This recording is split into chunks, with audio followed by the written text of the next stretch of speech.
Welcome to this meeting of the Global Housing, Land and Property Area of Responsibility.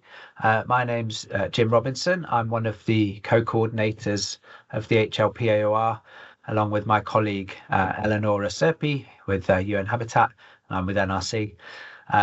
First thing to say is that the meeting is being recorded. We tend to share these meetings on the Protection Cluster YouTube page, and also we'll circulate it to the mailing list via the newsletter as well. So just bear that in mind as you think about your how you interact in comments. If there's anything you need to just edit yourself in terms of what you're saying.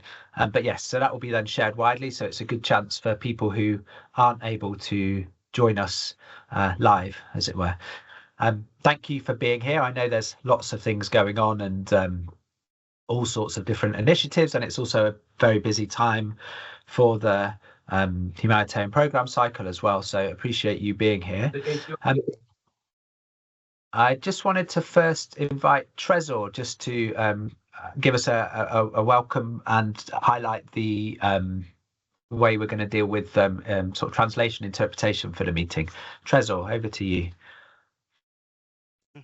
Thank you, Jim. Good afternoon, colleagues. I would like just to say to our colleagues who speak in French. OK. Donc, les collègues en fait qui sont francophones, n'hésitez pas toujours de parler en français ou bien de poser vos questions en français. Et nous verrons dans quelle mesure nous pouvons vous appuyer dans la traduction, mais aussi dans le chat, je serai en train de mettre un résumé de tout ce qui est dit en anglais. Donc, je mettrai un résumé en français dans le chat au fur et à mesure. Merci. Over to you, Jim. Thank you so much, Trezor.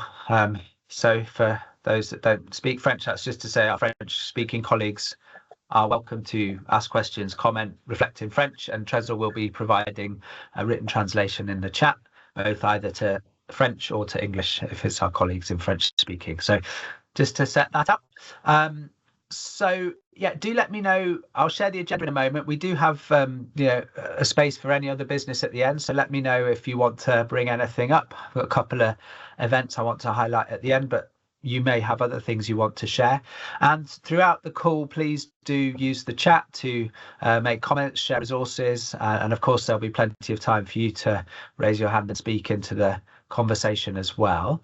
I'm just going to share quickly the agenda just so you can see what we'll be talking about today.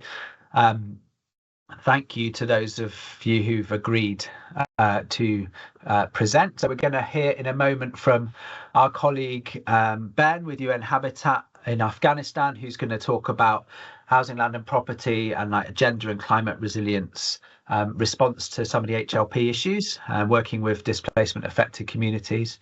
Then we're going to hear from our colleague Sahar working in Yemen, and she's going to speak to us about preventing and responding to evictions and some of the work there being done in partnership with the Protection Shelter and CCCM site management colleagues. We'll then follow those two presentations with a time for comments, questions, any discussion you want to have around those two issues. Then we're going to share from the global side an update on the HLP coordination for the humanitarian reset, so where we're seeing a bit more clarity on what's changing and how that's affecting us, including the Humanitarian Programme Cycle. And then we really also want to hear from you. I know some colleagues have agreed to share a bit their experience, but we want to hear how you're navigating this process in your countries and just to try and understand what's going on.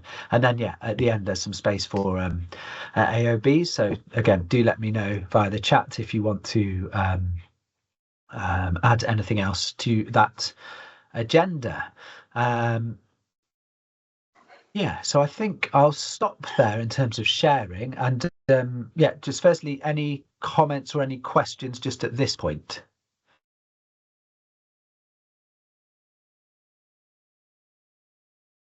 Okay, good. Please do introduce yourselves in the chat. I think there's about 60 of us online, so too many to go around. So do feel free to share your name and where you're working in the chat. But first then, I'm really pleased to have Ben Flower with us, working with UN Habitat in Afghanistan. Ben, over to you for your presentation, and take your time.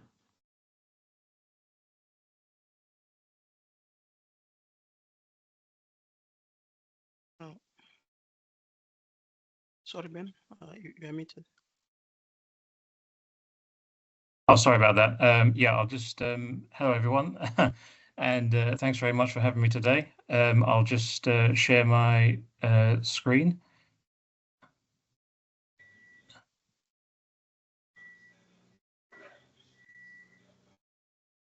Okay, great. So thanks very much. And today I'll be presenting on protecting the housing, land and property rights of displacement-affected communities in Afghanistan, an integrated, gender-responsive and climate resilience approach. So just a bit of background to this approach. So insecure HLP rights are obviously a key issue in Afghanistan. According to the 2025 HNRP, they impact 3.4 million people. Evictions of informal settlements and unprecedented returns from Pakistan and Iran are dual crises driving this vulnerability. Also, insecure HLP rights restrict climate resilience investments, particularly in shelter and housing and community infrastructure. And this is obviously key in a country like Afghanistan, which is ranked 7th as most climate vulnerable on Earth, according to the Earth Scan, most recent rankings.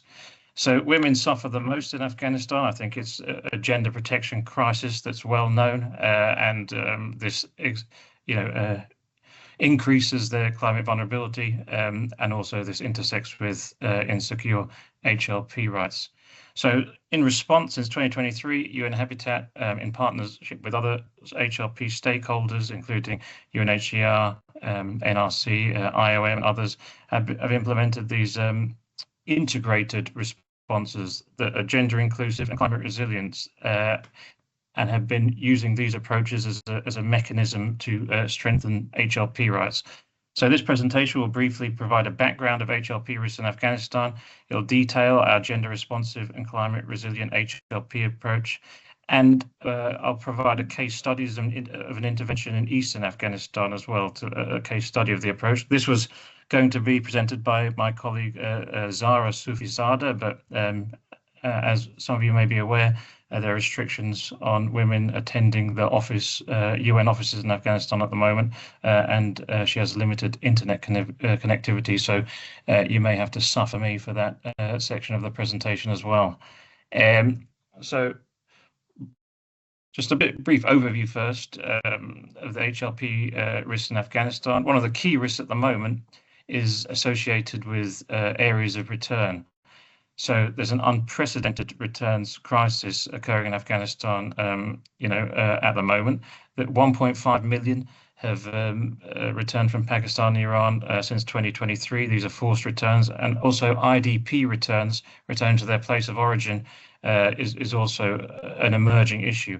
And in some cases, for example, in the north, Kunduz and other areas, returnees can account for 20% of the total populations. And in this context of mass population movements, returnees face ambiguity about their HLP claims, and these areas are suffering, from social, economic, and political disruption that also intersects with HLP claims. A key issue is secondary occupation of land and housing, where returnees' land has been occupied by other people. After years of uninhabited land holdings, the boundaries between state and private land, different land use types and physical boundaries, have gone, been removed or have degraded, which cause boundary conflicts and other issues. There's also been many years of acquisitions, transactions, subdivision, and other changes to HLP, profiles of the areas. And in this context, of course, there's very low institutional capacity after decades of conflict to provide HLP documents or other kind of HLP support in these areas of return. So another area is informal settlements, and often these two areas of return and informal settlements, intersect, because informal settlements in Afghanistan are primarily sites of displacement where people from abroad return to be close to humanitarian assistance and job opportunities. Also, those affected by climate breakdown in rural areas or conflict have settled in these informal settlements in close proximity to urban centres, both for security reasons and also to access social, economic and humanitarian services. And again, these residents suffer particularly severe HLP risks, and they're subject to frequent evictions. You may have seen it on the news. It's a key issue at the moment facing many informal settlements in Afghanistan, particularly in a context where regeneration and urban redevelopment programs are occurring.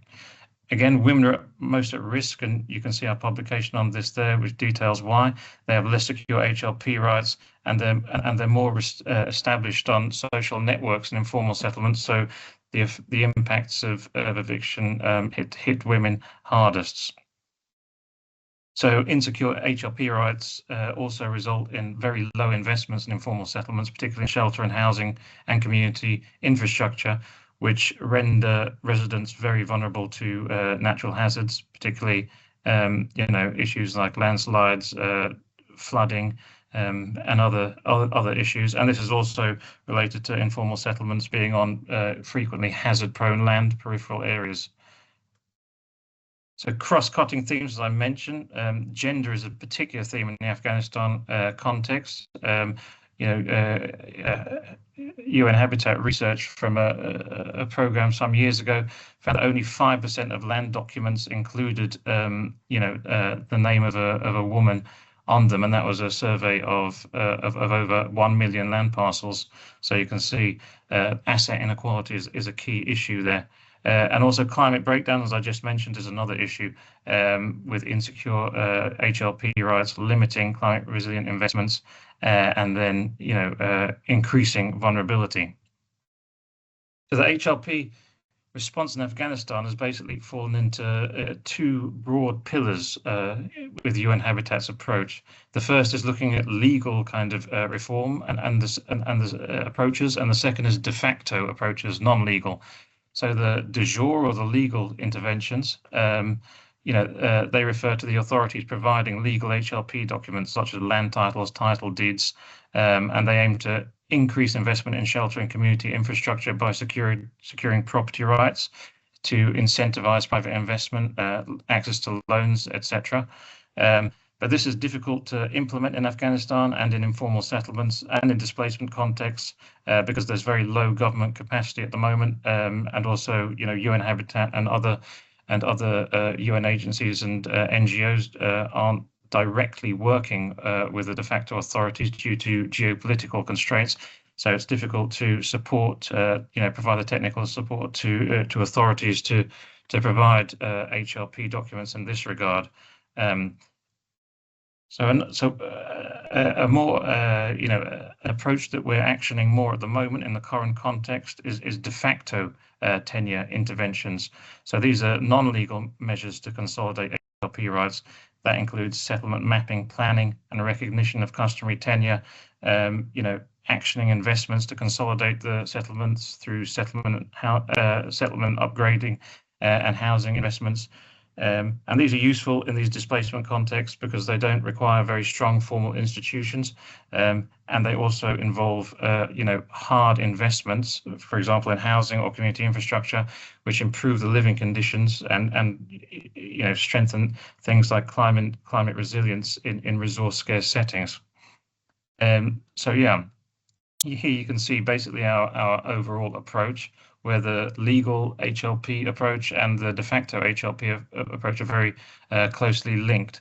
Because as you can see on the left, there's a picture of a tent in a returnee informal settlement in the east of the country, and you can see in those areas it's very unlikely that the authorities will extend land titles or other legal tenure documents.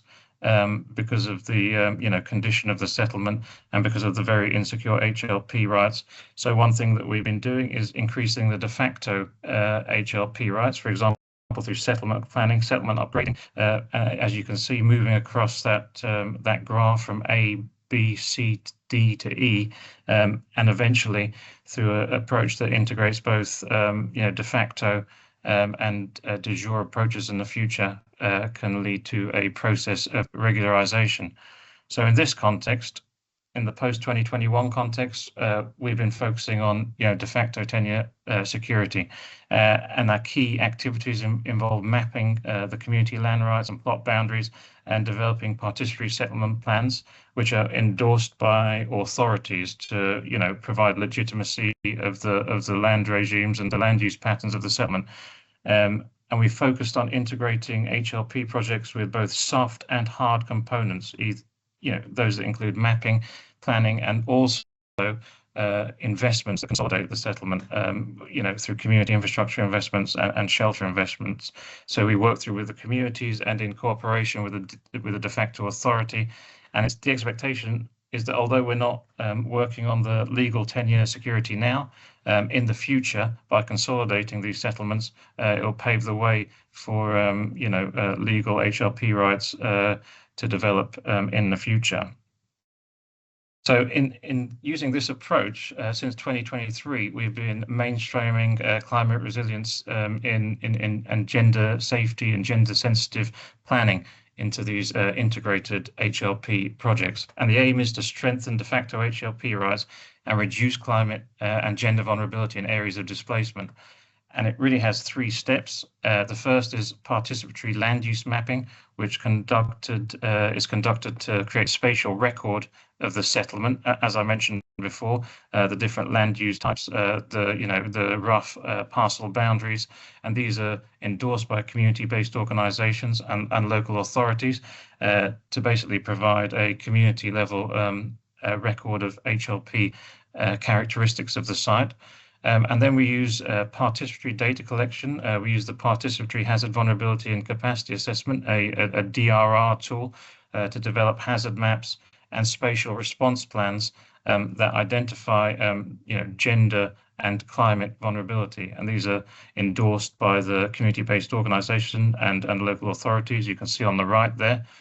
And again, this is a mechanism to integrate HLP strengthening activities through this community-based approach, and also climate and gender sensitive approaches, because the settlement plan is an important HLP document, but it also includes gender sensitive and climate resilience in the community's future development. Now I was going to hand to Zara, but she's not here at the moment, so I'll briefly go through a case study of one such project. So this is a case study of Herat and Jalalabad, gender sensitive and climate resilient HLP approaches. There are 6 sites that we've targeted. These are IDP and returnee settlements, which are also in areas affected by climate change. Issues include flash flooding, drought, and other issues, associated disease being a key issue. So we start with these community outreach activities to understand key sources of HLP insecurity, for example, threats of eviction, the status of the land, for example, is it state-owned, how long have people been living there, have there been threats of eviction, what kind of documents people have, things like that. We also look at the gender issues and also the climate kind of issues, exposure to natural hazards and things like that.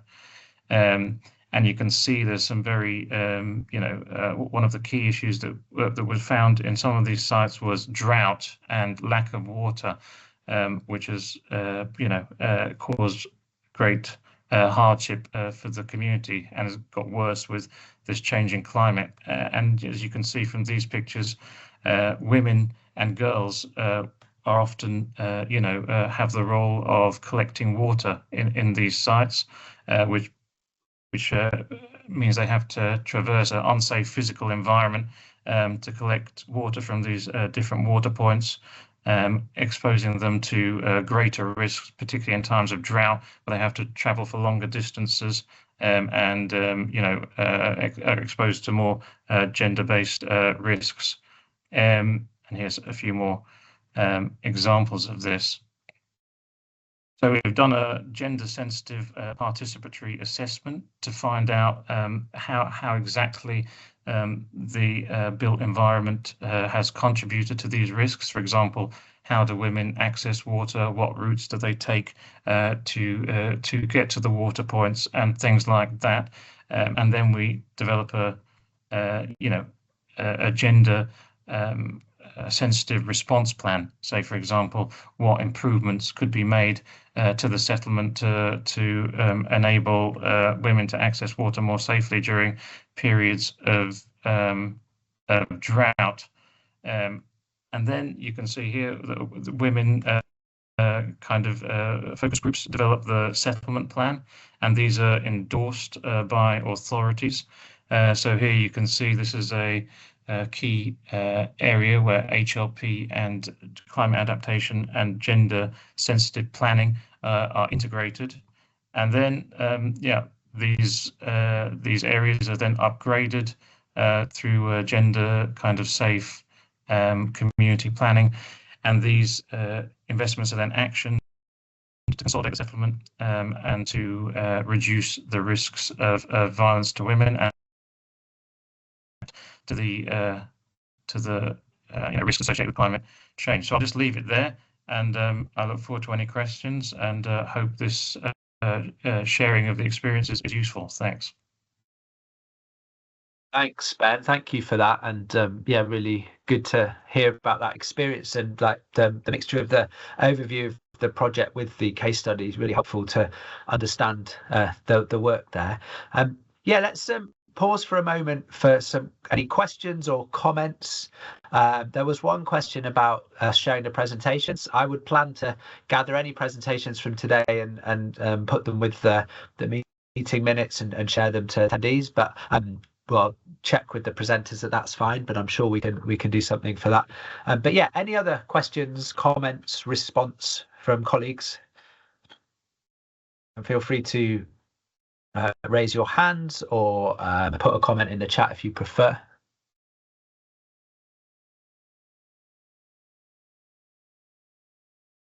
I had one quick question, Ben.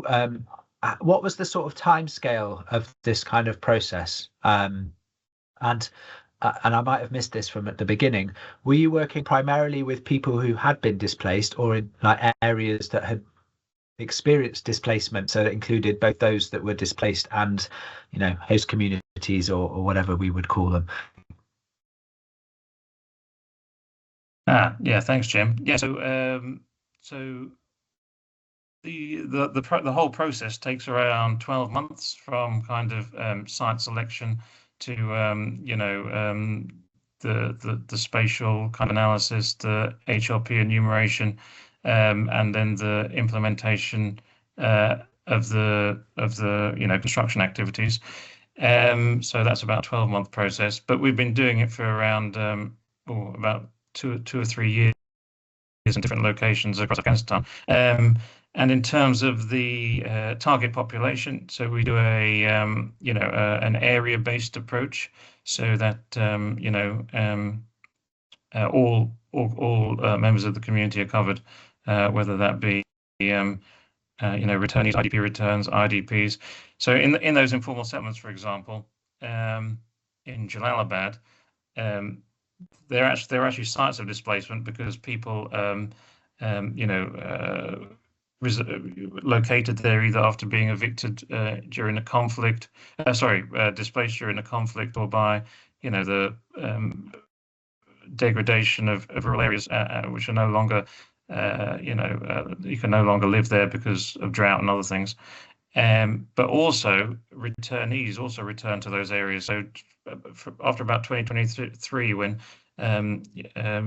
people were forcibly returned from Pakistan and Iran, a lot of those people have located to these informal settlements. And we've done some surveys, and in the settlements that were shown in that case study, around 10 to 20% of the population are recent returnees from Pakistan and Iran. So it's both, really.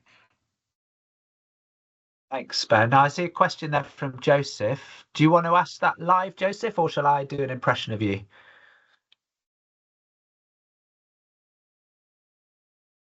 You do a an great impression. Do a great impression. I want to hear it. No, I'll read out what you wrote, shall I? Unless you want to, you're talking now, so you might as well. I can read it out. So, like, some of the sites have been there a really long time. Like Mashlak, I think I went there over 20 years ago, and there have been continual kind of multiple humanitarian interventions. Be interesting to have your thoughts on what could be done in response to kind of mitigate these kind of issues kind of in the longer term. And, you know, why are we doing these same projects 20 years later, basically?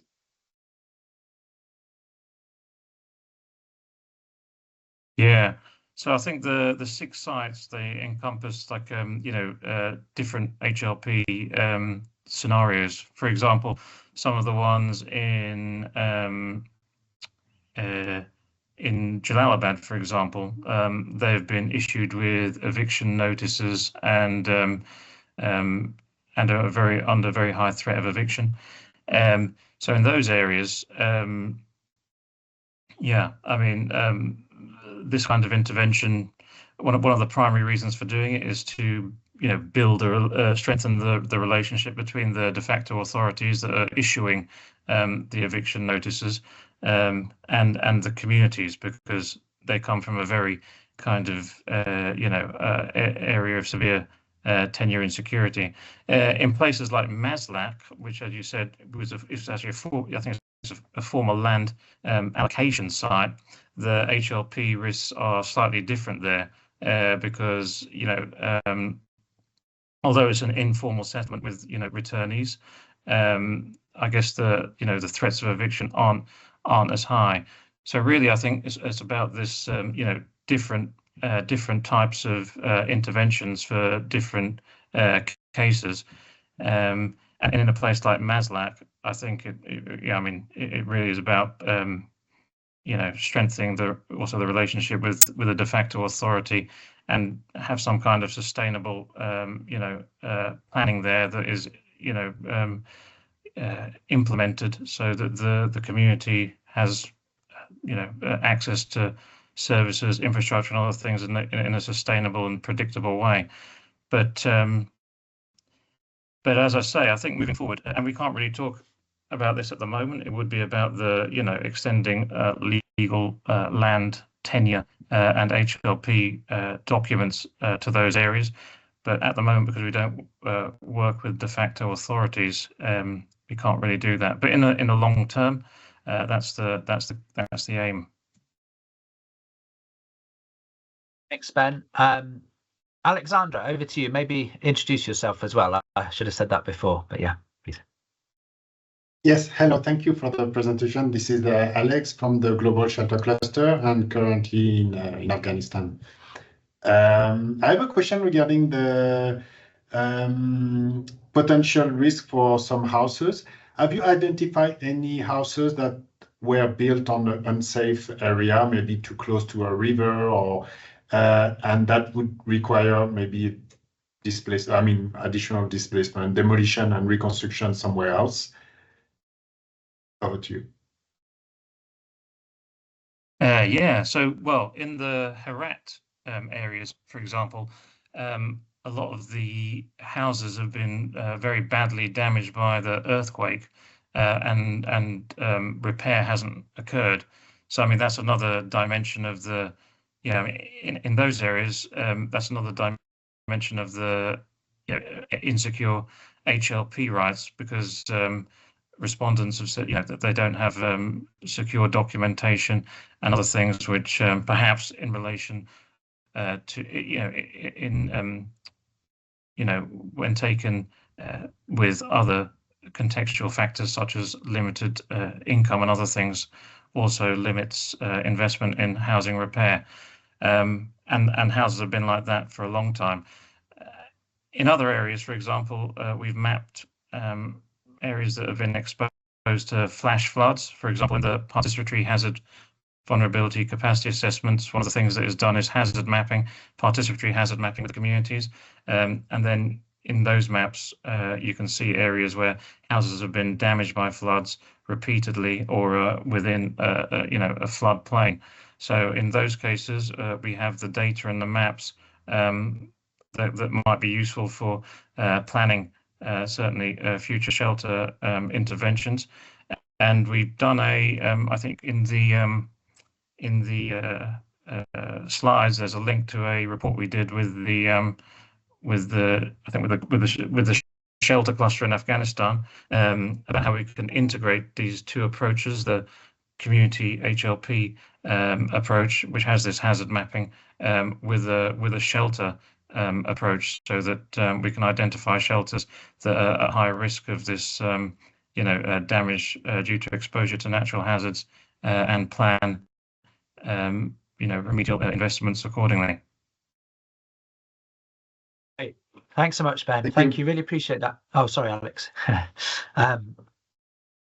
Great. So thank you, Ben. If others of you have questions, feel free to put them in the chat, and either Ben can take them in the chat, or we can maybe come back later on.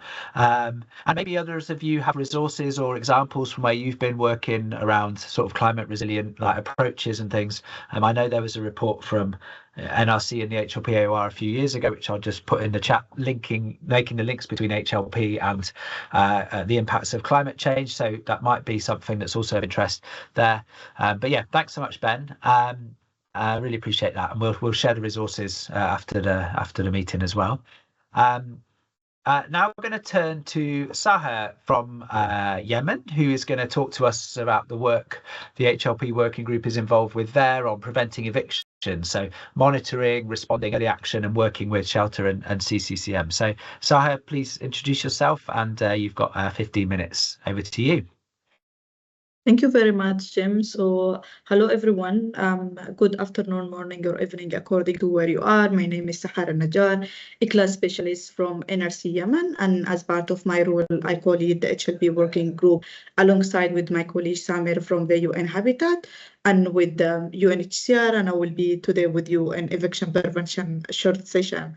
And for Yemen, eviction, like we are dealing with eviction risk in a daily basis. Some kind of eviction came in a formal way, some came in a verbal, but for the displaced communities, even eviction rumors will be enough to cause a panic.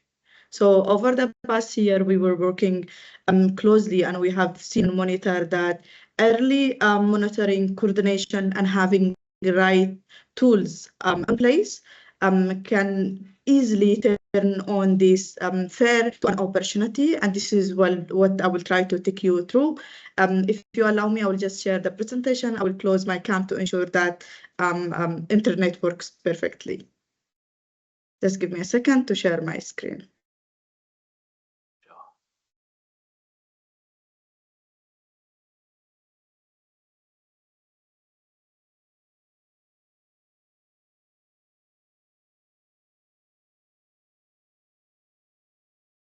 Great. We see it well. Much.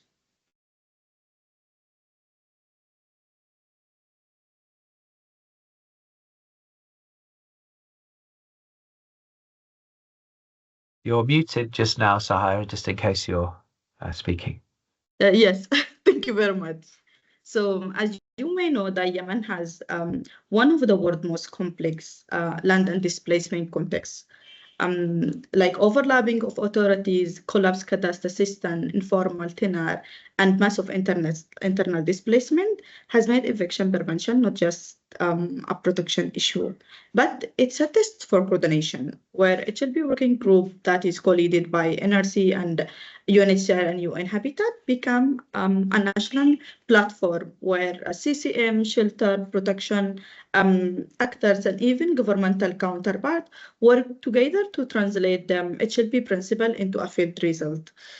You can see from the little figures that is in the screen and some of the picture that could give us some of the situation that is in Yemen. In Yemen, in general, like we have around 4.8 million IDP. Out of them, around 1.8 are in a site level. Majority of the sites are in a private land, and over 50% are facing eviction. And out of also those sites that are with occupancy agreement, majority without occupancy agreement, majority up to 95 of them are facing an eviction threat.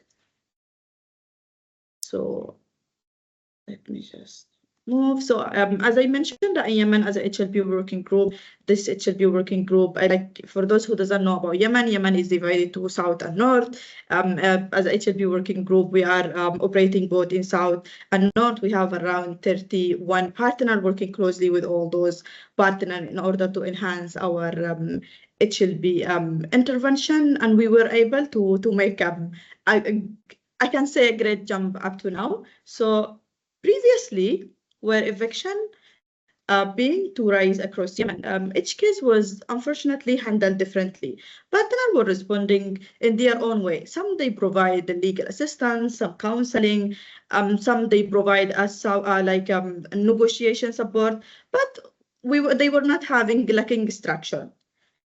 This is when the HLP working group decided that we need to have a strategic decision, and we have decided that we move from an isolated intervention, which is each partner they provide their own response, to have an harmonized response. This harmonized response started by having a harmonized HLP case management system in Yemen. The system gives us a common language with a clear sequence of the action, starting from identifying the threat, assessing the risk, planned coordination response, and finally closing the case. And from the planned coordination response, it depends on it's different from a case to a case. Like, for example, if we have an eviction case in the X area, we start from the phase of the identifying. So by the identifying and assessing, and for sure the identifying by using our monitoring form. So if the team, the HLP partner, the protection partner, or even CCM partner, because in Yemen we have worked closely with CCM cluster and with shelter cluster, and most of the shelter actors and CCM actors currently are HLP result oriented. So we have their capacity to bring them to the table, having the knowledge and experience, and also the correct tool that will allow them to enhance mainstreaming HLP, because what we try to let everyone understand is that HLP is everyone matter, is not only the matter of HLP partners.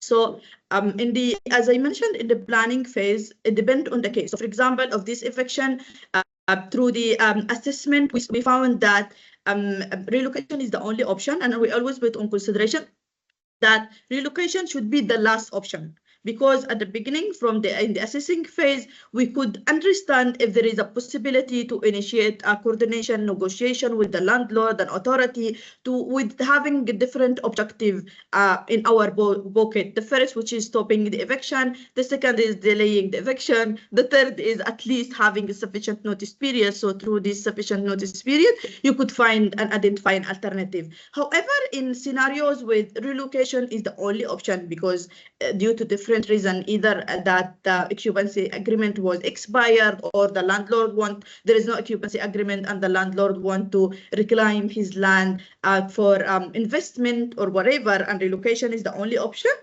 we will have to work closely with our HLP partner and governmental counterpart, which is in Yemen, the executive unit and the local council, to identify an alternative land. In case alternative land is identified, we will have to, like you can see within the screen, different tools, multi-sectorial and suitability assessment, which is part of the case planning. You could see the HLP due diligence, you could see the intention survey. So in case alternative was already identified, we will do a land suitability assessment to the alternative that was identified. In parallel, we'll conduct an intention survey for the IDPs to understand their intention, because sometimes you could find a solution with the IDPs themselves, where they either have identified an alternative land, or they know a proper place, or even they want to be distributed among the other sites, in case like a mapping for space within the other sites that is available already exists. If not, and it was mentioned as part of their intention, an assessment mapping for the available existing site will take place. So in case land suitability assessment already happened, intention survey showed that people are willing, voluntary, and when we speak about relocation as a HLP working group, we always have one position with all our partners that relocation need to be voluntary, relocation not to be with consent, and relocation need to happen to to be to a better place that already all HLP consideration was in place, like due diligence and everything. So in case, as I mentioned, that we already moving to an alternative land suitability assessment need to take place as part of the planning phase, starting by the HLP due diligence. So if HLP due diligence is on place, occupancy agreement have been drafted, intention survey already conducted, and the IDPs voluntary are willing to move, then we move to the phase of the resource mobilization, because if already taking place. Because when I speak about land suitability assessment, for those who they did not go through a similar assessment, later on I can share all the tools with Jim, who can circulate it with all the partners. Land suitability assessment, it covers everything. It covers the protection, the HLP, shelter, CCCM, wash, and everything to ensure that the identified place is the best option for IDPs to relocate. If all happen, like land suitability assessment already took place, intention survey, the resource mobilization, everything is on place, then we work closely in a community consultation with the IDPs, and we organize for a go-to-see visit where IDPs go to see the alternative place. Not all the IDPs, for sure, the community committee or the IDPs representative who will share the picture with their like with the other IDPs in the sites, so they could get positive picture of the site from the same community. So with all these tools in place, the approach have changed in Yemen from the how our partners are handling the HLP from individual approach into a harmonized HLP case management. And with this HLP case management, we have monitored over the past period that there was a drop, like previously in 2023 through our HLP analysis and also through our eviction dashboard. We have monitored around 3,000 eviction cases, like 3,000 families who were evicted. However, in 2024, where our partner started to understand about HLP, applying the HLP case management, we have monitored only 300, which show like a huge progress when it comes to HLP intervention in Yemen. Out of this, I'm gonna share two case studies. One is a very positive case study with show the HLP consideration and how when we use HLP lens and we consider HLP, how the intervention change to a very positive intervention where we ensure quality programming and also protect IDPs from forced eviction. And the second case, unfortunately, because we are not living in the perfect world, we will always find the positive and the negative cases. And for me, the negative is part where it shows that this is an indicator that we need to enhance our HLP response. And when we speak about HLP, as I mentioned before, it's not the HLP partner matters or the HLP working group, it's everyone matter, even those who they are not implementing HLP. At least they have to understand how to mainstream HLP among their intervention. So this case is the first case that is from Lahj. The first picture where it shows a miserable type of shelter. It's Al-Baytara site. The Al-Baytara site is in Governorate in South Yemen, where IDPs were located in Al-Baytara site, where the site itself is located in the water wheels that feed Lahj Governorate. Unfortunately, due to this location, the IDPs in the site and the site was banned from any kind of improvement for the site. So humanitarian community were not able to upgrade the type of shelter, install latrine, or provide any kind of intervention. And unfortunately, the IDPs there also have faced multiple eviction threats up to a level where the government decided to use military to forcibly evict the IDPs. At this stage, we're working closely as HLP working group with the government up to the governor level, where we were able to convince him to give us a sufficient notice period. And we have promised him that we will work closely with the executive unit that we have already already built their capacity on HLP and HLP case management to identify an alternative solution. We have the good things that the governor have accepted, and he gave us a sufficient notice period. So as the HLP working group and our HLP partner, we have worked closely with the governmental authorities on identifying alternative land, and alternative land was identified. HLP due diligence take place, occupancy agreement was developed, a land suitability assessment have conducted, and it identified the land is suitable. Intention survey was conducted for the IDPs, and the IDPs said that they are willing to move because in the existing site they were not able to receive any kind of assistance, and even their type of shelter was not upgraded or even receiving latrines to live a dignified life. So a go-to-see visit have been conducted. IDPs were very happy with the new constructed site, that it looked dignified and better than the old site. And then like existing with all this process, for sure resource mobilization was in place, and then we were able to relocate the IDPs from the old site to the new site. So you can see the different from the picture. Sometimes the picture itself, it tells the story, and you can see what does it mean when HLP consideration is in place, and what does it mean if HLP consideration is not there. Moving to the second example, which is a bit the opposite, because as I mentioned, that we are not in the perfect world. So this example is from Aden. Actually, we're still working in this example currently in Aden. So in this two pictures, it tells a story about one of the sites that is in Aden Governorate in South Yemen. The site name is As-Sawame, and this case study, it shows us how quickly things can go wrong when HLP is overlooked. So this site, which is not in the picture, already people are moved through the vehicles. You can see that there are some people transport, and then this is the alternative that was identified when HLP was not considered. So As-Sawame was a home for around 78 household families who lives in As-Sawame since 2017.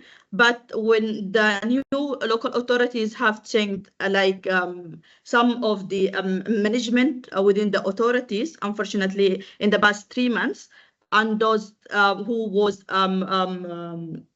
assigned to lead the executive unit currently, they were not HLP result oriented, and they was not trained on HLP or HLP principle, or even like coordination standards or relocation minimum standard. So for them, they was viewing the relocation as an administrative matter, not as a protection process. So without consultation, without informing the cluster, HLP working group, or anyone, they have just decided to order families to move. The families rejected the order, so unfortunately they have used the military forces to relocate the families to As-Salam site, where the site was unprepared to receive the IDPs, and it was also without proper partner security.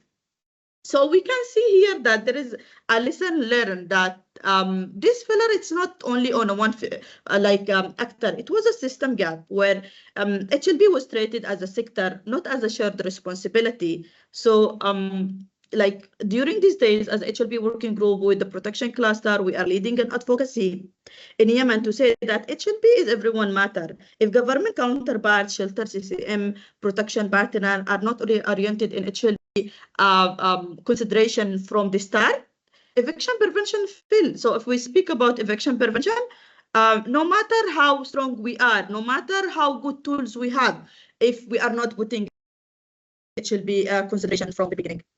Over to you, Jim.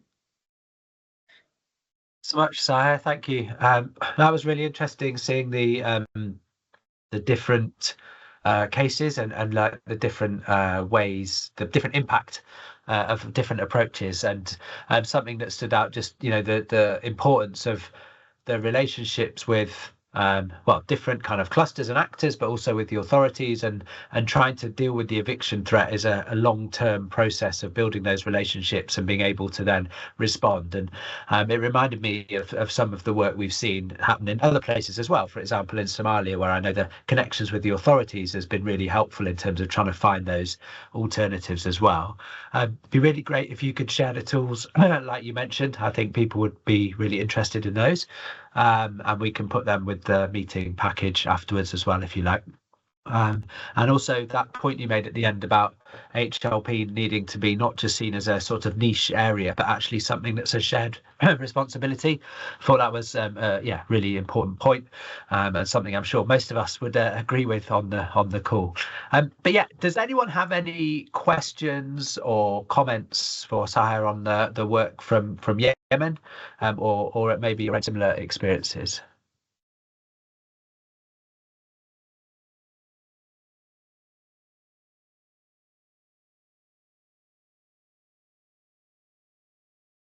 Let's just check the chat.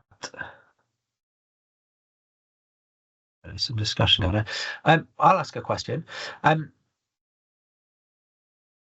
Did you find you were working in a kind of formal legal space, so like with formal legal instruments and arrangements, or was it more working with kind of community approaches, more kind of customary approaches? And how did that work if that was what you were having to do?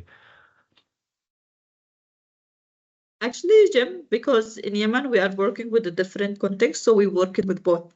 So we was working with governmental counterpart and with the normal system, and also was working with community leaders, dispute committee, because majority of the areas where we work, like for example in Marib, where Marib hosts around 60% of IDPs.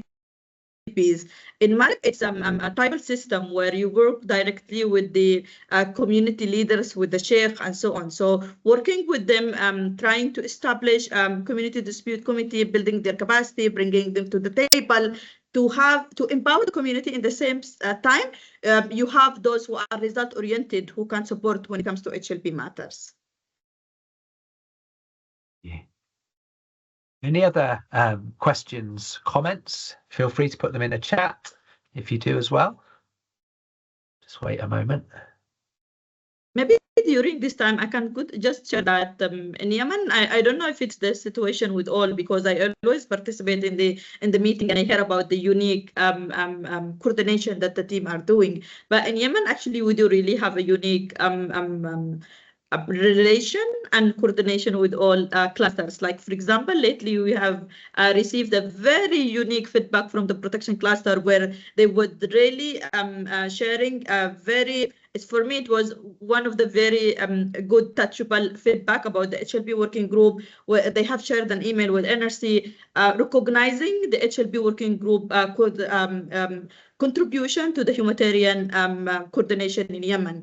Same from the shelter cluster. So I know that some of the colleagues are concerning of moving HLP from under protection umbrella into the new merged cluster. But in Yemen, maybe we will not feel this jump and moving from the protection to the shelter CCM, because we already working closely with the shelter and CCM cluster. As mentioned by Paul, by Ben, I saw that in Afghanistan, they already have worked on a joint SOB between shelter and HLP. This is the same things that we are working in the currently with the shelter cluster, where we have supported them in their new shelter SOB to reflect the HLP lens and HLP consideration on all the construction projects. So with having different scenarios for construction, and under each scenario, what could be the HLP consideration. So I feel that in Yemen, somehow we're already in that phase where we are working closely together with the CCM and shelter cluster. In the same time, HLP is a protection concern. Over. Thanks, Sai. That's really interesting to hear, and I think will be something we'll be asking more questions about in the next few months, about how do we work together to form this new cluster in the next few months and years with Shelter and CCCM colleagues. I think great to hear of the examples where already those connections are being made, also in Afghanistan, and I know in some other countries similar things. That leads very neatly onto the next part of our discussion, where I was wanting to just give a brief update on the humanitarian reset, as it's called, and particularly the part around the cluster coordination, because I think that affects a lot of us working on HLP issues and is going to be something that's relevant for us. So we've heard about Yemen, where there's already some connections being made and sort of SOPs being developed, also Afghanistan. But I just wanted to give you kind of an update from the global side, and then also hear from some colleagues about the experiences in country.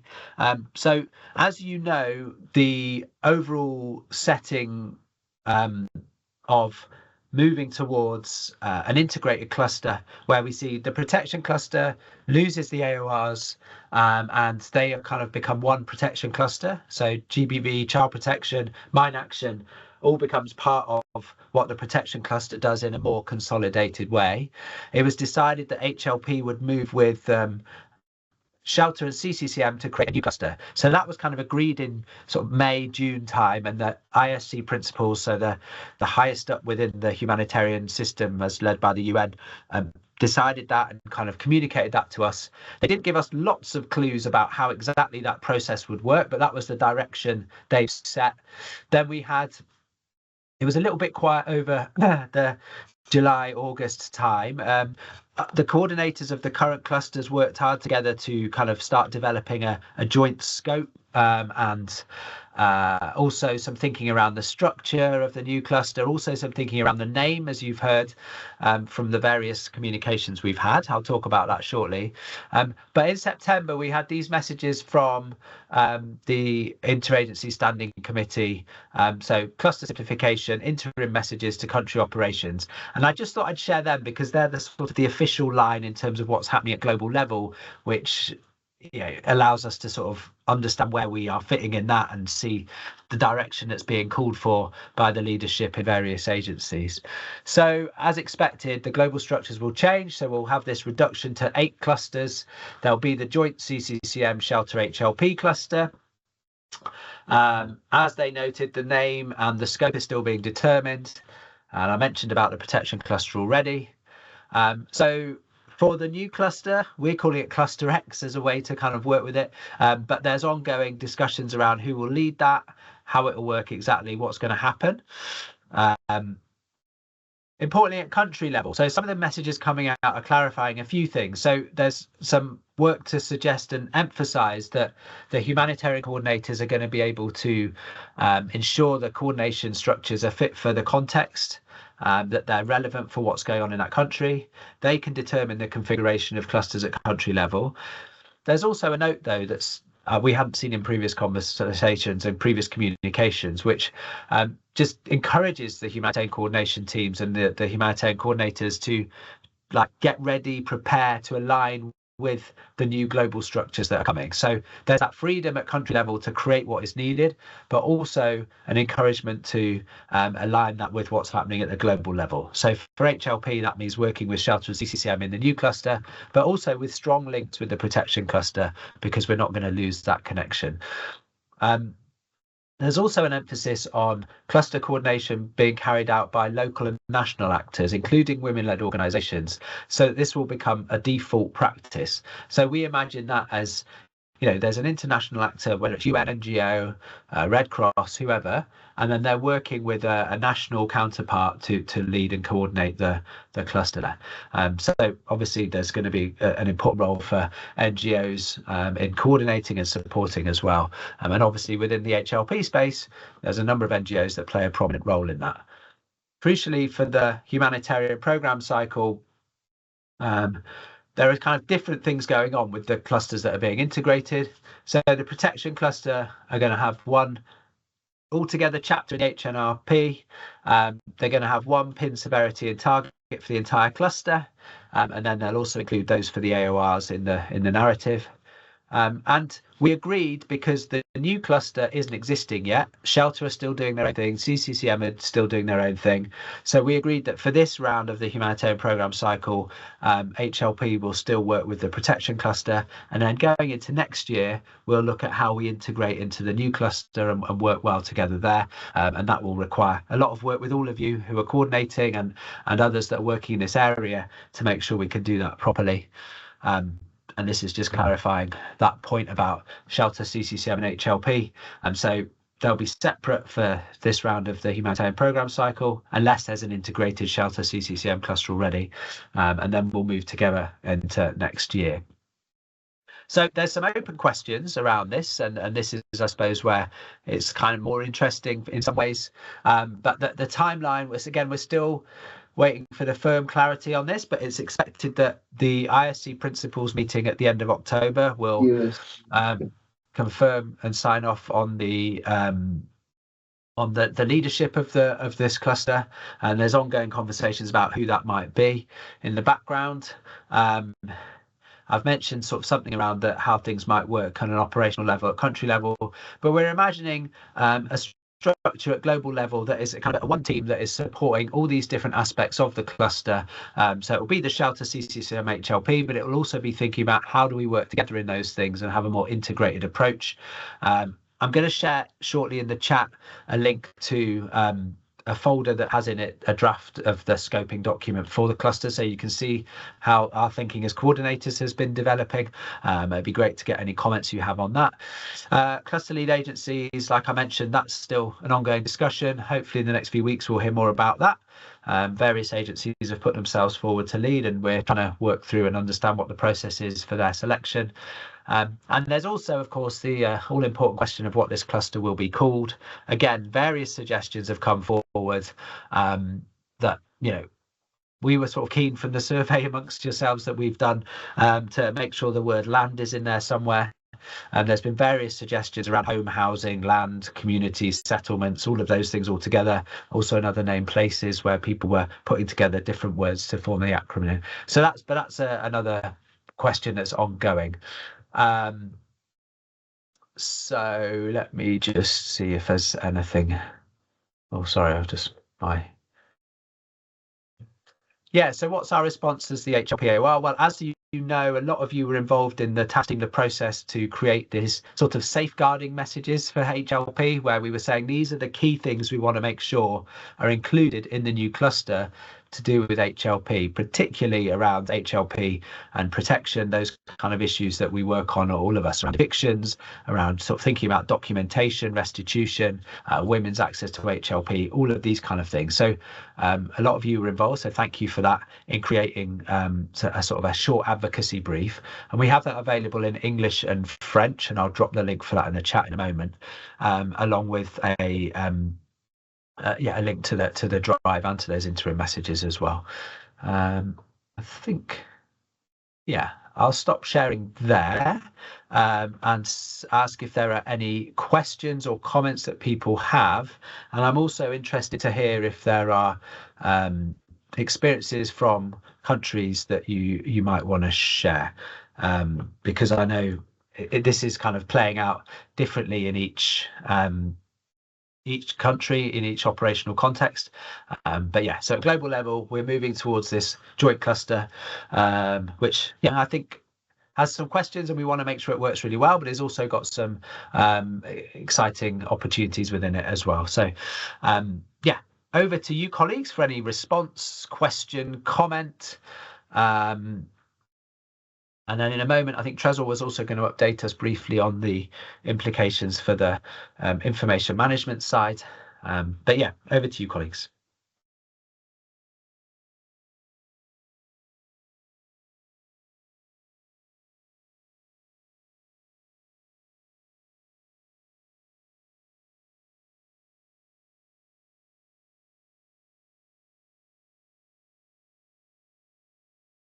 Okay, so I'll take it as no questions. But yes, I sort of mentioned to a few people they might want to share what's happening in their context. So Osman, I'll come to you if you want to tell us a little bit about Somalia, where you're leading the HLP AoR. Over to you, Sir Osman. Thank you so much, Jim and colleagues. And indeed, of course, thank you for reminding us on some of the decisions at global level. In Somalia, of course, I will provide just a quick update on how it's panning out.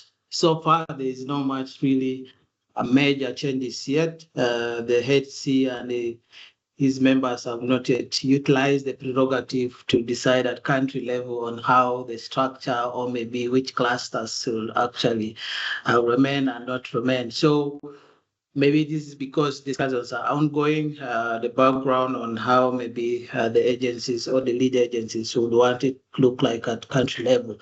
But what is also clear right now is that planning has started. We've started the HPC processes, and at least you'll see that HC and his members are already providing inputs in terms of decisions on what need to be done in terms of the planning for the 2026.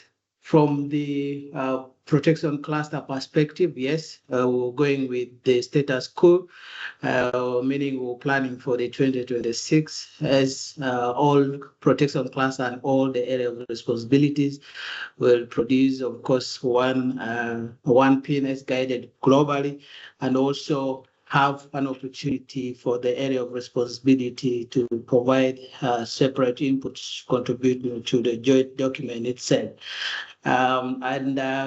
HC has decided, for example, in our recent GF meeting, discussions were agreed with, we did the scope setting and it. So what is clear is that at strategic decision level that we're going to adapt strategic objective 1, which is mainly looking at saving lives, focusing on saving life and alleviating suffering in Somalia. And this will include, of course, protection as a key component. So we'll have some critical supportive activities also included in the life-saving component.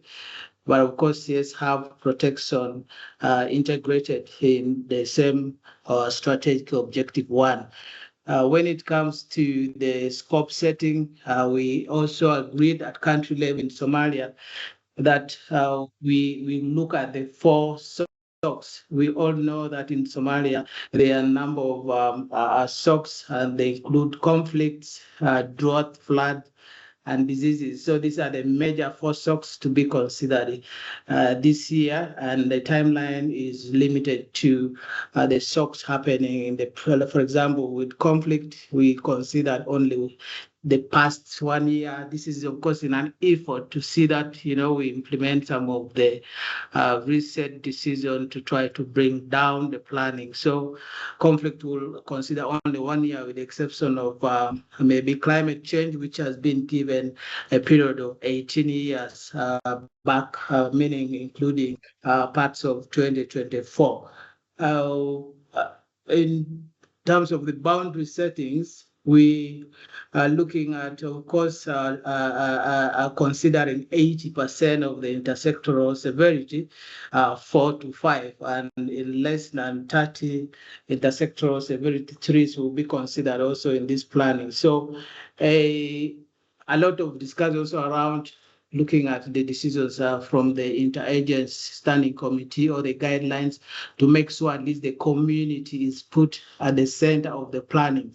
So all this is to see that the 2026 HNRP involves the inputs from grassroots level, and then make sure that they are put at the center of forefront of the planning and some of the aspects. So whether we'll hear very soon on really how the planning will look like, whether we're going to see some clusters probably in the long run deciding not to be part and parcel of the teams. The last discussion or in the ad hoc meeting we had, of course, we've received within the same protection cluster feedbacks that, some of them would prefer probably different direction. But with the recent guideline offered through, of course, the interagency standing committee, I see our subsequent discussions within the protection cluster. There seems to be a unanimous decision that we will consider what has been advised in the global guideline, and also in country probably will have it soon or later coming up with the planning as a team and consider what is guided for. So briefly, I think that is on Somalia. Nothing much when it comes to really drastic changes. And also for the planning purposes for 2026, we'll go as it was previously for this year, 2025. Back to you, Jim. Thank you. Thanks, Osman. Thank you. And it'll be interesting to keep in touch on this over the next few months and see how it develops for you in Somalia. Also going to turn to Hamadou in Burkina Faso to share a little bit about what's happening there in terms of the reset. Hamadou, over to you. Hi, Jim. Thank you. I want to share a short update on humanitarian reset from Burkina Faso and HLP AoR. In Burkina Faso, we have started discussion at national level with the three cluster, shelter, CCCM, and HLP. And we agree first to start in a subnational level in this point, we helped our colleague in subnational levels coordination and who held the first joint meeting on September with shelter cluster partners and CCCM partners and HLP AoR partners. We agree and on the meeting format before the meeting, and we use a single common templates. The partner likes this idea, this and joint way to work together with three clusters because we have in the subnational we have the same partners already existing before this reform. This works well because of the three clusters are coordinated by NRC and UNHCR. And we have in the intersector coordinator, we work well together. And we planned after to graduate this approach in all subnational coordination level and national levels. For the HPC process, we are working with protection cluster, but we have some discussion with the shelter cluster to align some severity indicator because with shelter cluster we have the same the severity indicator, we have the same indicators, and we have sometimes the same data source. Thank you. Thanks, Hamadou. Thank you. Yeah, so interesting to hear of some of these like joint meetings and the development of joint templates and yeah, how that's happening as well, and the use of like shared indicators, and that's something that Trezor will be working with our colleagues in the shelter and CCCM clusters to make sure we get clear on like what are the places where we can already see the same common indicators and work together to understand the needs and help with our assessment and analysis. Thank you so much, Hamadou. That's yeah, really interesting update, so thank you for that. Stuart, yeah, I see your hand. Over to you, and then Ben will come to you. If anyone else has questions, please, feel free to put them in the chat or raise a hand. Yeah, thanks, Jim. Stuart, sorry, yeah.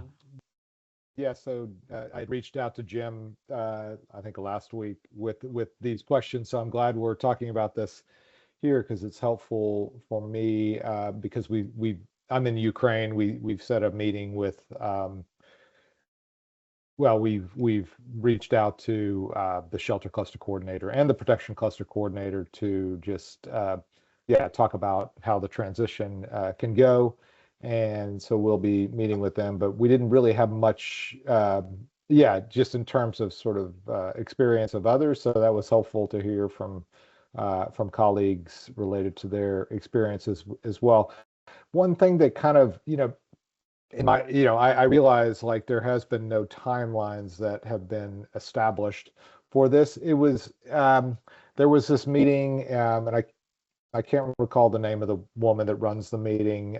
Jim, you were on the meeting. There were a lot of us on the meeting. What's up NRC maybe or something? It was one of these things, and we were talking about the humanitarian reset. And in my mind, I thought I heard her say that there is an expectation that it starts to happen, at the beginning of 2026. However, when I reached out to shelter and protection cluster here in Ukraine, it was pointed out that, I mean, from their perspective, there is no firm timetable, and because the HNRP, will kind of keep the same structure with protection or HLP under protection for 2026. They're not really seeing the urgency of it. However, that was kind of new information for me, and maybe I heard it incorrectly, but it'd be nice to get some clarity on that as well. But yeah, so those are kind of our plans, going forward to see how the transition goes. And I think she also said at this meeting, there was something about, like I guess NRC has to make an application for the Global HLP AoR co-leadership. Was that correct as well? So anyway, some new information that would be good to clarify as well. So thanks. Over. Thanks, Stuart. Really helpful questions and really good questions. So I think at the meeting it was Kaylin who was probably leading that. She heads NRC's kind of interagency coordination work along with other work on policy.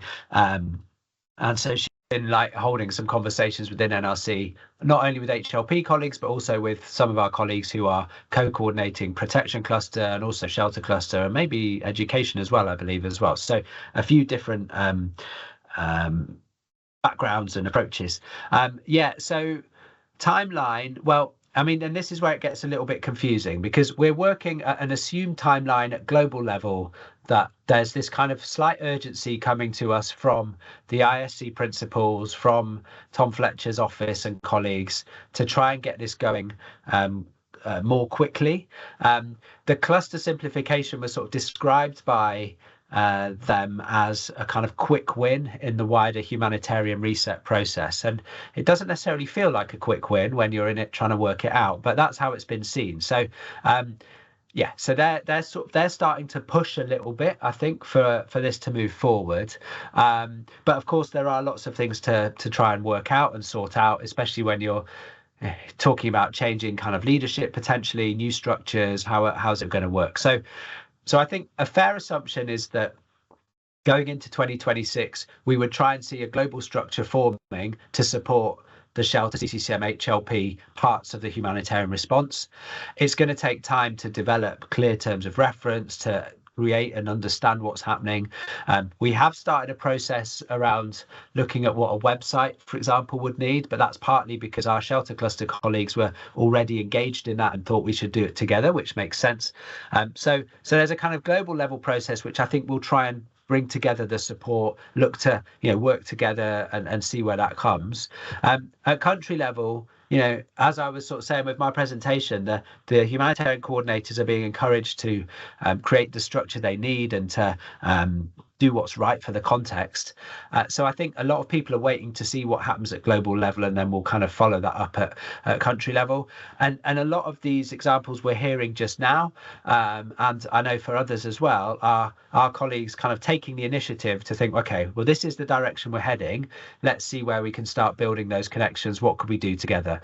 But yes, the HNRP this year is going to be with the protection cluster as it was, and then of course once we start the process for the following year towards the middle of next year, the idea is that we would be doing that in the new cluster arrangements. So I think within early 2026 we'll start to see movement. Hopefully we'll have clarity at the end of October about this timeline, but I do still think there will be some flexibility at country level, which might mean there are slightly different timelines depending on what's happening in country. I think that was the question, wasn't it? Did you have another question? Sorry if you did and I've forgotten it. No, not really. I mean, I think these will probably have to be worked out as well. Leadership. Yeah, leadership, these kinds of things. Yeah. So we're still finalizing the exact structure. And the thing is, generally, we don't want to just put together as 3 silos shelter, CCCM, HLP. So there's an effort to try and create this sort of more integrated, merged cluster that will kind of bring things together. So in terms of what the structure will look like, I don't know exactly what it will be. Like we're going to definitely have some dedicated support for the different areas. So there will be dedicated support for HLP coordination to help the transition, but also to make sure HLP efforts and approaches are kind of maintained and emphasized and developed. But whether it will involve exactly like, you know, an HLP lead, a shelter lead, a CCCM lead, I don't exactly know. I mean, NRC, as others have, you know, NRC have said they want to keep contributing to the cluster and want to be part of leading it in some way around these issues, as have all of the clusters that are involved in leading it at the moment. So we'll see what that actually looks like. But, you know, there will definitely be sort of dedicated support, technical and on coordination for HLP in the new cluster. To be defined. Okay, so let's Ben, and then I think that's Osman. Unless, yeah, please, Ben, over to you. Oh yeah, no, I think I updated before a little bit on what happened in Afghanistan, which is essentially the cluster lead agencies for protection and shelter and HLP, you know, decided at the, you know, an HCT endorsed plan to move HLP from under protection to the shelter, the new shelter cluster. So that's basically been action now. And I think, as others noted, we have a you know a plan, a transition plan, and of course the shelter cluster will no longer be a cluster. It will be a shelter sector incorporating HLP and CCCM. So we'll be looking at stuff not just under the HRP, but also linked to durable solutions and other longer term activities. So I guess my question is similar to the last question, really, about the HRP. Yeah, so I think now, so protection are going to have just a one pin, one target, and one financial ask at the country level. So I don't know, especially in Afghanistan, I guess they're also going to be slimming down the HRP a lot. So I don't know how HLP activities, for example, ICLA, other things like that, would be, you know, integrated into the HRP. And if there'd be any scope, perhaps, to do it some HLP activities under the shelter cluster this time. I mean, as we've noted, you know, we've already been doing you know, shelter cluster meetings and things like that. So we're kind of quite well integrated into the shelter cluster already. So I'm just wondering, is it like a global directive, or is there flexibility on the ground? Can we kind of have activities in both sectors or one sector, or what should we do essentially?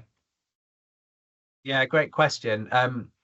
I'll invite Trezor to respond to that, because I think he's been working more closely on the process.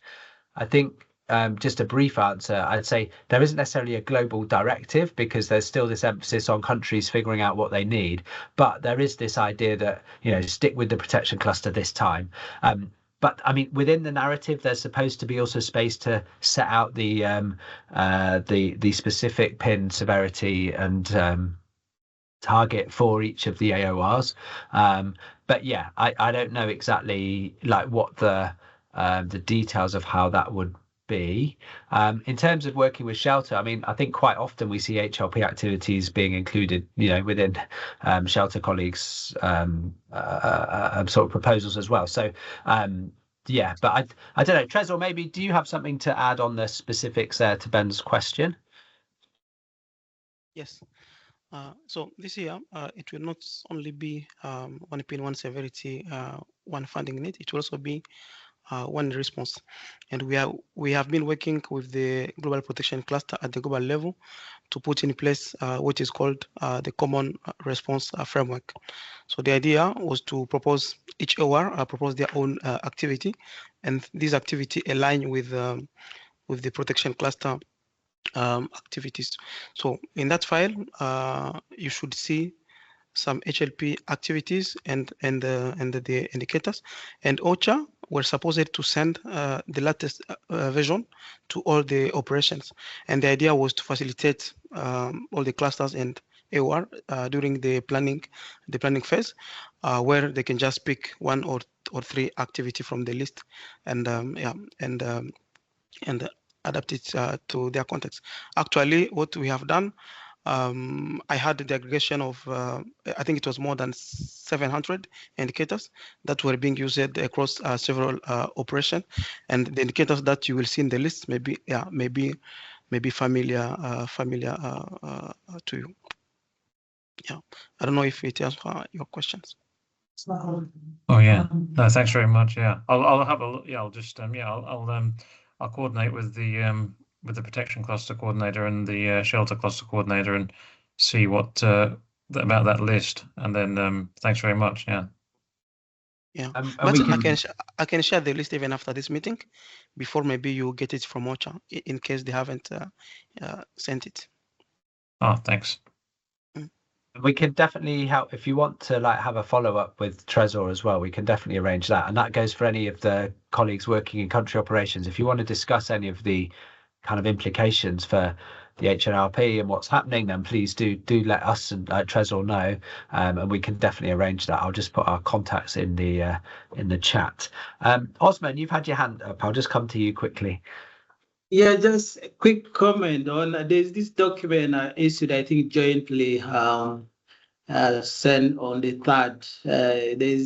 It's from, I think, issued jointly by protection cluster colleagues globally, and HLP also there. I can see it doesn't speak really on the HLP much, but more on the gender-based violence, child protection, and mine action. But in point number 6, it kind of like, I don't know if I'm the right to say it, but contradicts, because when we talk about in line with the newly agreed streamline approach, the 2026 SPC, then here also they did not mention about HLP. So this kind of document, this is more linked to what Stewart actually raised, that such documents, for example, when we reach country level and we have new people within the protection cluster, definitely will mean that the HLP for the 2026 planning may not be part, or maybe some countries will take.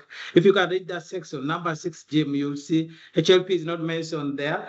So I received a question in country here from a colleague from protection saying HLP is not planning within the protection cluster for 2026. So I think the person is referring to the document. So I don't know. I know you know about that document. Number 6 did not mention about HLP as well. That's the comment number 1. Number 2, one last one. I've just received, as I concluded my presentation, on another strategic decision from HC, which mentions about prioritization. There are a number of them, but this one is important. I think we can add on what I shared earlier on, that there will be no clusterized response for the 2026 response in Somalia, and it will mostly be highly prioritizing the life saving. So that means to us, the HLP people in country, we should also be able to tailor in our needs, of course, to look at mostly the aspects that handle life saving within the HLP, like, for example, evictions that affect, of course, infrastructure that are life savings, and of course, denial of land for people who use it for farming, which is also again life saving. So this is really homework for us as well. But yes, we had already started sharing data to that line. Thank you, Jim. Thanks, Osman. Yeah, I think this prioritization is going to impact different countries differently, as you're saying, and it will be up to us all to think about what are the life-saving HLP issues in our operations. But yeah, and just to say, we're here and happy to talk that through and support however we can on that. So do be in touch if that's helpful. Myself, Trezor, Eleonora, we're available to support. But yeah, thanks, Osman. And if maybe you could, just to check, if maybe you could forward me just that you were talking about point 6, and I just want to check I'm thinking about the right document. So maybe if you could send it me by email and I can follow up and just check, because I think it might have just been an omission because it's assumed there's the caveat that HLP will be included but not in the future. But I want to check that. So yeah, if you could check, thanks. Fernando, over to you, and then I've got a couple of AOBs and then we'll finish. But thanks for your presence, everyone. Fernando, over to you. Thanks, Jim. Sorry, I'm going to keep my camera off because I'm on the streets. But quick question for HLP, AoR, and working group coordinators. So now that we are turning the page and starting a new chapter after quite some years of HLP coordination in the field, is someone thinking of planning some sort of an after-action review or an evaluation exercise to check what the impact of coordination on HLP has been in terms of the benefits for the affected populations? It could be that they have done it already recently. It would be good to know now that things are going to change. What is the result of so many years of coordination in the different countries, and if anyone is doing that kind of exercise, it would be nice then to share with us. Also to shape the future of the new activities, right? From sort of lessons learned from so many years of coordination. Thank you. Yeah, thanks. That's a great point. I don't know if anyone's doing that within their organizations. I think it would be great to include that as part of the transition to really reflect on the impact of coordination on HLP and see what that has been, just so we make sure we are clear on that when we're going into this new cluster. So thank you for that suggestion. Maybe it's something NRC could look at. Maybe some other colleagues are already looking at it. Maybe the AoR could look at it and as part of that sort of transition. I think that would be great. I saw a question about the role of HLP coordinators in the future in operations, and I think that's a difficult one to answer with clarity. We're imagining a cluster at country level, so pick a country, South Sudan, Somalia. So there'll be this cluster. We're imagining it will have an international coordinator, a national co-coordinator. Maybe to begin with, it will be 2 international, who knows? And it's going to be covering shelter, CCCM, HLP as part of this integrated cluster. We think that whatever's happening there's going to need to be an HLP technical focal point of some sort. So there's going to have to be some leadership around HLP. I know for some colleagues of you working in coordination, you did double hat with other roles as well. So in a way, maybe that continues, that you're doing your role and then you're also working with the cluster on the HLP side of things. I don't know exactly what that's going to look like, and I think it will be different in each country. It might be in some cases that the coordinator of the cluster is someone from an HLP background. It might be there from a shelter or CCCM or a combined background. I think that's something we'll have to look at going forward. But as we kind of get clear on that, we'll definitely be talking about it with you all. But if you want to arrange any kind of follow-up call to talk about your particular situation, we can do that. I think that was Al Melik, so in Mali. So we could definitely have a conversation about that and what might be happening there.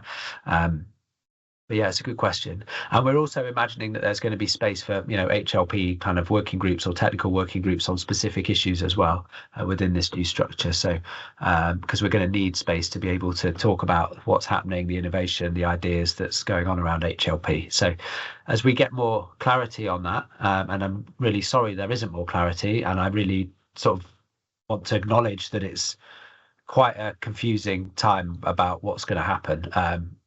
And we're trying to get pieces of clarity here and there, but it's difficult to get a full picture at the moment. So hopefully we'll get that soon. I just wanted to finish just sharing a couple of things that are coming up. Let me just find the slides again, and then again I'll share more details probably through the newsletter or at least through the mailing list tomorrow. So this is a short notice one, but we have a session with the Land Portal on conflict and displacement, exploring land governance solutions for IDPs. And we're going to have colleagues there from sharing experiences from Somalia, Latin America. I think I'm one of the speakers as well. And yeah, it should be an interesting time with plenty of time for questions and discussion around that as well. So and Iraq as well. That's the other place. Sorry. So Iraq, Somalia, Latin America, and lots of time for discussions. The other thing, just to sort of put in your calendars, is there's plans for Global Protection Forum and also Global Protection Conference. What's the difference, you ask? Well, the Global Protection Forum is an open kind of public-facing protection event. Do you remember last year we had the session where we had the Special Rapporteur for Human Rights of IDPs, and we had a great session with, I think, about 500 people discussing all sorts of HLP issues. So there's going to be the Protection Forum running in November. They're still getting finalised on what the sessions will look like, what the plans will be, and I'll be sharing definitely information about that as soon as we have it. And also if there's potential for getting involved on the HLP side. Everything's a little bit smaller this year, I think, just with the impact of the funding and the changes that are happening. The other thing for coordinators is the Global Protection Conference, which is going to be specifically for cluster and AOR coordinators and co-coordinators, and will be 3 or 4 sessions in the week of the 3rd to 6th of November, looking at various aspects of protection coordination. So for us, that's going to be a place where we can explore some of these issues as they're changing and shifting, but again, more details to follow on those. So I think that's it from me. If anyone else has anything else they want to share, discuss, ask, you're very welcome. So I'll just hold for a minute or so, and then we can Trezor, over to you. Thank you, Jim. So for the common response framework, I would like to say to ask our HLP coordinators that when they will receive this document, in case they have any recommendation or suggestion, or maybe the indicator that they think that we have missed it from the list, they are free to add on the list as well. Great, thanks. So an opening for feedback, comment on that common response framework. Great, thank you. Anyone else like to share anything, say anything before we close?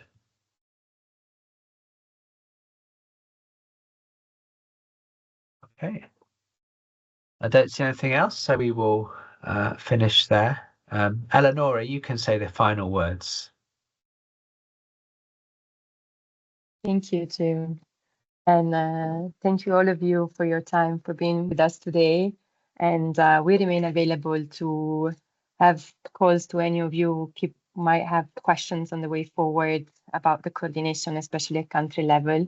And we'll also do our best to keep you updated as things move at global level, as they become more clear, timelines, roles, and all of these aspects. So thank you again. Thank you, Jim, for moderating.